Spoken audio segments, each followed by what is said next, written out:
오늘 이 시간에는 잠언서 26장 13절로 16절을 중심으로 해서 하나님의 세상 농장에 건면하십니까? 라는 제 말씀 상고하는 가운데 은혜 얻기를 원합니다. 미국의 큰 농장에서 생긴 일입니다. 하루는 농장 주인의 일꾼들이 동태를 살피러 나갔습니다. 그런데 나가보니 거의 다 놀거나 잠자거나 노름들을 하고 있었습니다. 주인은 아무 말도 하지 않고 그 모습을 하나하나 사진을 찍어 두었습니다. 주인이 대만한 그들의 행실을 사진 찍어 둔 그날 날이 저물자 이를 모르는 일꾼들이 품삯을 받으러 나왔습니다. 주인이 물어보았습니다. 열심히들 일했는가? 하고 묻자 천연덕스럽게 일꾼들은 아니 주인님 피곤해 죽겠습니다 라고 대답했습니다. 그때 농장 주인은 낮에 찍어둔 사진을 그들에게 일일이 보여주었습니다. 속이고 품삯을 받으러 온 일꾼들은 얼굴이 붉어지고 말았습니다. 그처럼 우리도 한평생 세상을 사는 동안 생활 모두가 수호천사에 의해 상세하게 기록된 책이 백보좌 심판대 앞에 비치되어 있다는 사실을 명심하고 한 점 부끄러운 삶을 살지 마셔야 합니다. 사랑하는 성도 여러분, 지금까지 우리는 세상이란 하나님의 농장에 무엇을 심고 무엇을 갖고 오고 일해 왔습니까? 나는 너희들을 위하여 몸을 주었구만 너희들은 무엇을 하다가 왔느냐고 만일 물으신다면 여러분은 뭐라고 하실 것입니까? 세상의 것만을 추구하다 왔노라 하실 것입니까? 우리의 육체는 안위를 좋아하고 안락을 좋아하는 습성을 가지고 있습니다. 우리의 인생을 100년도 못다 사는 이 세상을 위하여 충실히 살고 우리의 영원한 삶을 위하여 나태한 육신의 생활 습관에 맡기는 삶이 아닌지를 스스로 한번 좀 돌이켜보시기 바랍니다. 이 시간에는 성경 말씀에서 우리 육체의 태만성의 특성에 관한 말씀 중에서 세 가지를 발췌하여 본문으로 삼았습니다. 첫째는 지나치게 잠을 좋아하는 것이 나태성의 성질입니다. 두 번째는 나태성은 양식을 위해 일하는 것조차 싫어한다는 것입니다. 세 번째는 나태성은 궁색한 변명을 일삼는다는 것입니다.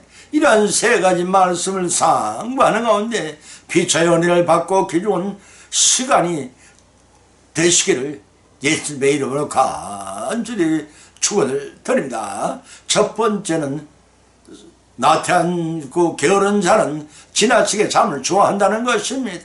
잠언서 19장 15절을 찾아보면 기록하기를 게으름이 사람을 깊이 잠들게 하니 해태한 사람은 줄일 것이나 하고 밝혀놓고 있습니다. 버스를 타고 가다가 등을 기대거나 나무 그늘 둥치에 기대거나 하면 이제 잠이 곧잘 드는 사람이 있습니다. 식곤증이나 청곤증을 말하는 것이 아닙니다. 잠을 유난히 좋아하는 사람이 있습니다. 이런 잠자기를 좋아하는 욕망에 지배받는 행실을 가리킵니다. 이 말씀을 다루는 것은 수면력으로 경건생활이 쉽게 무너진다는 것을 알게 하고 생활 규범을 정하고 실천하는 생활을 하도록 하는데 그 목적이 있다고 하였습니다. 이 수면욕은 음식과 성욕과 명예욕과 물질욕과 더불어 인간의 5개의 욕망 중에 하나일 것입니다. 그 중에서 수면욕이란 잠을 자고 싶어하는 욕망을 가리킵니다. 적당한 수면은 피곤을 극복하고 건강을 유지하는 데 유익합니다. 그러나 지나친 수면은 몸에도 해롭지만 경건생활에 조음을 먹습니다. 만일 어떤 성도가 자는 것도 죄가 되느냐 하면서 정욕적인 행실을 정당화하며 살고 있는 성도가 있다면 그런 높은 신앙의 경지로 성장시켜 나가지 못할 것입니다. 이처럼 수면욕은 태만산 성질과 연합하여 충성스럽지 못하고 나태한 행실에 빠지게 만듭니다. 성도들이 밤에 정상적인 잠자는 시간이나 시간 외에 졸거나 낮잠을 즐기는 것은 수면형의 지배를 받는 부끄러운 행실 때문에 회개하고 극복하려고 할수록 영적 침묵을 바르게 이루어집니다. 잠은 건강 유지를 위해 꼭 필요한 것이지만 수면 생활에 일정한 규칙이 없고 무절제하고 무질서한 상태가 되면 그러한 성도는 영적으로 큰 실패를 경험하고 후회하게 될 것입니다. 그래서 성경은 게으른 자의 12가지 특성을 이렇게 기록하고 있는데 그것을 소개하면 첫 번째는 잠언서 6장 6절 9절을 통해 남의 말을 잘 듣지 않는다는 것입니다. 두 번째는 잠언서 6장 10절로 11절을 통해 지나치게 잠을 좋아한다는 것입니다. 세 번째는 잠언서 10장 26절을 통해 타인에게 고통과 아픔을 줍니다. 네 번째는 잠언서 13장 4절을 통해 마음으로 원하기만 하고 행하지는 않는다는 것입니다. 다섯 번째는 잠언서 19장 24절을 통해 일하기를 몹시 싫어한다고 합니다. 여섯 번째는 잠언서 22장 13절을 통해 게으름 피울 구실을 찾고만 있다는 것입니다. 일곱 번째는 잠언서 24장 30절도 죄가 없다고 했습니다. 여덟 번째는 마태복음 25장 26절을 통해 충성되지 못하다고 했습니다. 아홉 번째는 잠언서 26장 16절을 통해 자만을 한다고 합니다. 열 번째는 전도서 4장 5절을 통해 우매하다고 합니다. 11번째는 디모데전서 5장 13절을 통해 집집마다 다니며 놀기를 좋아한다는 것입니다. 12번째는 디도서 1장 12절을 통해 자기 배만을 채우기를 위하며 산다는 것입니다. 그것뿐이 아닙니다. 내 육신적으로는 줄이게 될 것인 사실입니다. 본문 15절에 기록하기를 게으름이 사람을 깊이 잠들게 하나 해태한 사람은 줄일 것이라고 하였습니다. 여기에서 해태한 사람이란 말은 히브리 원어로 타르테마라고 하는데 활동이 완전히 정지된 그 깊은 잠에 깊은 수면 상태에 잠인 것을 뜻합니다. 창세기 2장 21절에서 하나님이 아담이 독처하는 것을 좋지 않게 여기사 하와를 만드실 때 아담을 깊이 잠들게 해서 갈빗대를 취하신 것과 같은 상태를 말할 것입니다. 다시 말해서 남이 업어가도 모를 정도로 깊은 잠에 빠진 상태를 가리킵니다. 그렇게 게을리 잠에 취한 사람은 굶주리게 될 것이란 경고입니다. 우리나라의 속담에 나간 사람의 몫은 있어도 자는 사람의 몫은 없다고 하였습니다. 영적으로 지금은 깊은 잠에 깨어날 때입니다. 항상 규칙적인 생활로 잘만큼의 잠을 자서 피곤을 물리치고 항상 깨어있는 삶을 통해 예고시 오실 재림 주님을 후회 없이 맞이하는 우리 모두의 성량의 믿음 생활이 되시기를 예수님의 이름으로 간절히 축을 드립니다. 두 번째는 게으른 자는 양식을 위해 일하는 것도 싫어한다는 것입니다. 잠언서 12장 27절 20장 40절을 찾아보면 기록하기를 게으른 자는 잡을 것도 사냥하지 아니하나니 사람의 부귀는 부지런한 것에 있느니라. 게으른 자는 가을에 밭 갈지 아니하나니 그러므로 거둘 때는 구걸할지라도 얻지 못하느냐고 했습니다. 본문의 말씀은 사업에 실패하거나 도전한 일에 실패했거나 귀히 여긴 것을 놓쳤거나 사랑하던 사람이 잃었기 때문에서 오는 인생의 허무함이나 우울적으로 만사가 귀찮은 상태가 아닙니다. 게을러서는 하는 행동인 것입니다. 너무 게을러서 꼼짝달싹도 하기 싫어하는 어떤 어른을 모시고 사는 사위가 있었더랍니다. 얼마 동안 그런 대로 잘 참고 견뎠으나 살림은 더욱 어려워만 치고 갈수록 게으름이 심해지는 장인을 보자 몹시 화가 치밀었습니다.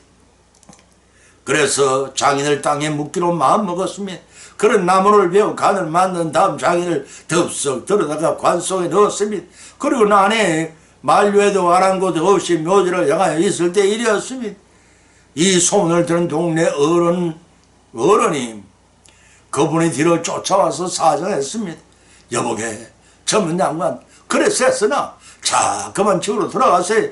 여기 옥수수 2자루가 있으니 우선 집으로 가. 자네 장인 어른이 시장끼니 난 면회드리게 하라고 가져가라는 것입니다. 이때 관 속에 두 사람이 대화를 엿두고 있던 장인의 고개를 빼꼼히 내밀면서 말참견을 했더랍니다. 여보게 그 옥소주는 껍질을 벗긴 건가 안 벗긴 건가? 안 벗긴 걸세. 그러자 장인은 관의 뚜껑을 쾅 닫으며 이렇게 말했습니다. 얘야 그냥 가자 하더랍니다. 우스갯소리가 아닙니다. 사랑하는 성도 여러분, 혹은 우리 자신을 자신의 죽음을 코앞에 두고 게으러운 피우는 장인의 모습과 같지 아니한지 돌이켜봐야 할 것입니다. 진정 우리의 일상생활에서 하나님을 향한 영적인 일에서 깨어있는 자가 되어야 합니다. 본문 12장 27절에 기록하기를 게으른 자는 그 잡을 것도 사냥하지 아니하나니 사람이 보기는 부진한 한 것이라고 하였습니다. 본문의 말씀은 성실함과 건면함이 곧 지혜로운 생활이 되더라는 말씀입니다. 여기서 사냥하다라는 히브리 원어 하라크라는 말은 잡다라는 뜻과 굽다라는 의미를 동시에 가지고 있습니다. 때문에 만일 잡는다는 말을 취하면 게을러서 아예 사냥할 생각조차 않는다는 뜻이며 굽는다를 말을 취하면 잡은 짐승조차 게을러서 요리하기를 싫어한다는 말로 해석할 수가 있습니다. 어느 쪽을 취하여도 게으르고 어리석은 사람의 실상을 적나라하게 묘사한 말이라 할 것입니다. 본문 24절에서도 게으른 자는 가을에 밭갈지 아니하나니 그러므로 거둘 때는 구걸할지라도 얻지 못하리라고 하였습니다. 마땅히 일해야 할 때에 추위와도 같은 사소한 어려운 상황이 닥쳤다고 일하지 않는 자는 결코 수확을 거두지 못합니다. 오히려 타인들로부터 비난과 멸시의 대상이 될 뿐입니다. 때문에 마땅히 일해야 할 때에 열심히 노력하는 자만이 응당의 대가를 얻을 수 있다는 말씀입니다. 이를 영적으로 해석하면 평소에 땅의 것을 버리고 하늘 것을 구하는 경건 생활을 해나갈 때 언제 주님 오실지라도 온전한 구원을 이룰 수 있다는 뜻입니다. 이처럼 건면하고 깨어있는 생활을 통해 주님이 언제 오실지라도 기쁨으로 맞이할 망정 자다가 깨어나 낭패를 당하는 일 없는 우리 모두의 성리하는 믿음 생활이 되시기를 예수님 이름으로 축을 드립니다. 세 번째는 나태한 자는 궁색한 변명을 일삼는다는 것입니다. 잠언서 26장 13절로 16절을 쳐다보면 게으른 자는 귀에 사자가 있다. 거리에 사자가 있다느니라. 문짝이 돌적이를 따라 도는 것 같이 게으른 자는 침상에서 구르느니라. 게으른 자는 선이 대답하는 사람 7보다 자기를 지혜롭게 여기느니라고 하였습니다. 게으른 자에 대한 잠언서 8가지 묘사는 이러합니다. 첫째는 잠언서 6장 10절을 통해 좀 더 자자, 좀 더 졸자, 좀 더 눕자고 합니다. 두 번째는 잠언서 10장 26절을 통해 부리는 사람에게 이에 초 같고 눈에 연기 같다고 했습니다. 세 번째는 잠언서 12장 27절을 통해 잡을 것도 사냥하지 않는다고 했습니다. 네 번째는 잠언서 15장 19절을 통해 그의 길은 가시 울타리 같다고 했습니다. 다섯 번째는 잠언서 19장 24절 26장 15절에서 그 손을 그릇에 넣고도 입에 올리기를 괴로워한다고 했습니다. 여섯 번째는 잠언서 22장 13절 26장 13절을 통해 길에 사자가 있다고 핑계를 댑니다. 일곱 번째는 잠언서 26장 14절을 통해 침상의 구르기를 문짝이 돌적이를 따라 도는 것 같다고 했습니다. 여덟 번째는 잠언서 26장 16절을 통해 많은 사람이 충고에 전혀 돌이키지 않는다는 것입니다. 이와 같이 게으른 자는 적성은 본문에 의하면 첫째는 핑계를 대고 둘째는 태만하고 셋째는 교만하다는 것입니다. 본문 14절에 기록하기를 게으른 자는 길에 사자가 있다 하느니라고 했습니다. 본절의 말씀은 잠언서 22장 13절을 동일한 표현으로서 게으른 자의 생활 습성을 자기 합리와 방법으로 길에 사자가 있다는 핑계로 짤막하지만 통렬하게 풍자하고 있습니다. 본문 14절에서 문짝이 돌적이를 따라 도는 것 같이 게으른 자는 침상에서 구르느니라 하였습니다.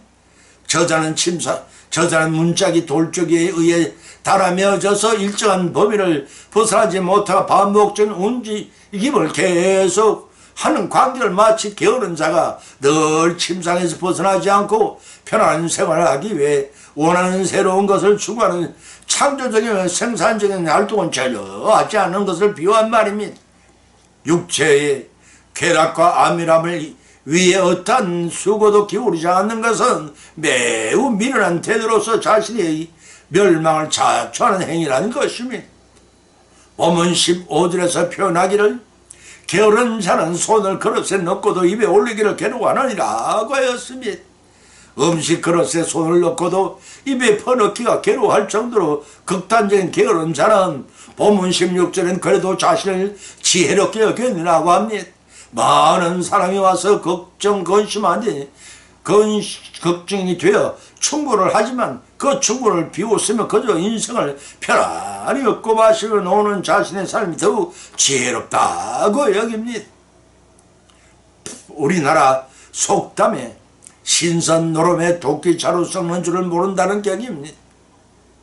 게으른 사람이 이러한 태도는 현재의 안락만을 누리는데 몰두하여 장차 도적까지 찾아올 궁핍과 아울러 마지막 날 하나님의 주신 시간의 재능을 낭비한 자에 대한 심판을 전혀 예상치 못하는 우매한 짓이 아닐 수가 없습니다.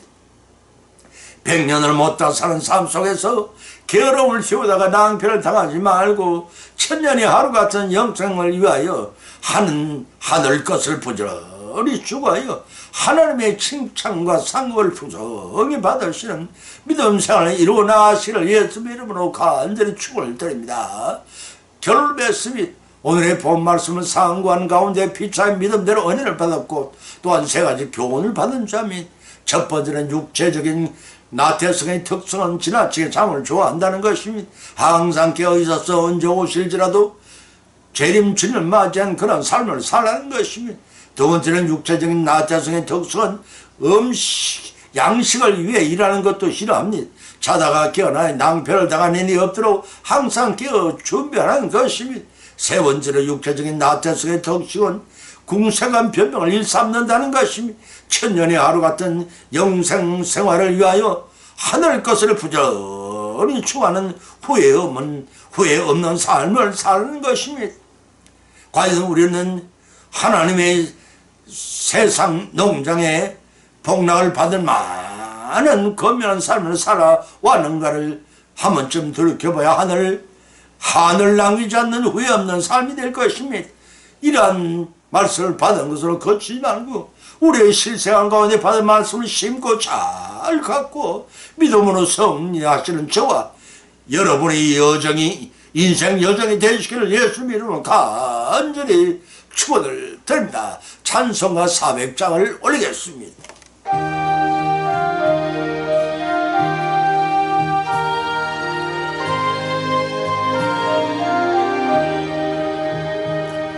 험한 시험 물속에서 나를 건져주시고 노한 풍랑 지나도록 나를 숨겨주소서. 주님 나를 돌보시사 거의 품어주시고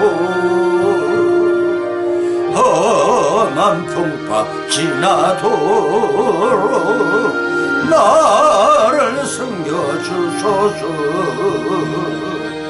권세 능력 무한하사 모든 시험 이기고 풍랑까지 다스리는 주님 앞에 비오니 주님 나를 돌보시사 거의 품어주시고 험한 풍파 지나도록 나를 섬겨주소서.